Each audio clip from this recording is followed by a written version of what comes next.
Guys main চ্যানেলের shoot নিতে গিয়ে আজকে পড়লাম মহা বিপদে। কেমন শুট নিলাম আর কি করলাম সবই থাকছে আজকের ব্লগে। গাইস আজকে এসেছি আবার শুট নিতে, কারণ সেদিন শুট শেষ হয়েছিল না।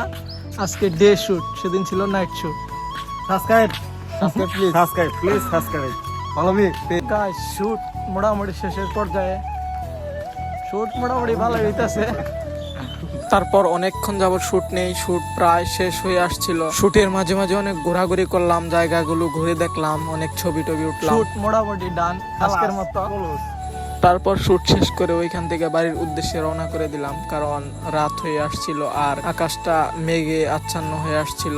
বুঝতে পারছিলাম অনেক জোরে বৃষ্টি আসবে, কারণ আমরা যেখানে শুট নিতে গিয়েছিলাম ওইখান থেকে আমাদের বাড়ি অনেকটা দূরে। তাই যত তাড়াতাড়ি সম্ভব বাড়ি যাওয়া যায়, বৃষ্টির আগে যেতে পারলে ভালো, তা না হলে মাঝপথে আটকা পড়লে বিপদ হয়ে যাবে। তাই অনেক তাড়াতাড়ি করে যাওয়ার চেষ্টা করছিলাম। বৃষ্টি প্রায় এসেই পড়েছিল, তাই ভাবলাম এখানে বসে হালিম টালিম খেলাম, আর ওইদিকে বৃষ্টি শুরু হয়ে গেছিল। সেই তো লাগবে, ফাও খাইতে কার না ভালো লাগে। তারপর অনেক জোরে বৃষ্টি শুরু হয়ে যায় আর আমরা আশ্রয় নিই একটি মার্কেটে।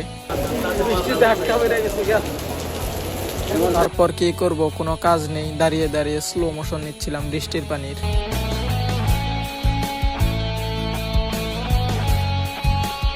দীর্ঘ 1 ঘন্টা বৃষ্টি পড়ার পর কোনো রকমে বৃষ্টিটি থামে। তারপর আমরা রওনা করে দেই বাড়ির উদ্দেশ্যে। তারপরই মূলত ঘটে আমাদের সাথে আসল ঘটনা। বৃষ্টি আরো জোরে আসে, তারপর আর কোনো ভিডিও করতে পারি। আর ওইদিকে ফোনের চার্জও শেষ হয়ে গেছিল, তাই তাড়াতাড়ি বাড়ি চলে আসি, তা না হলে বাড়ির মানুষ টেনশন করবে। দেখা হবে নেক্সট কোনো ব্লগে। ততক্ষণ পর্যন্ত ভালো থাকবেন, সুস্থ থাকবেন। আল্লাহ বাই বাই টাটা।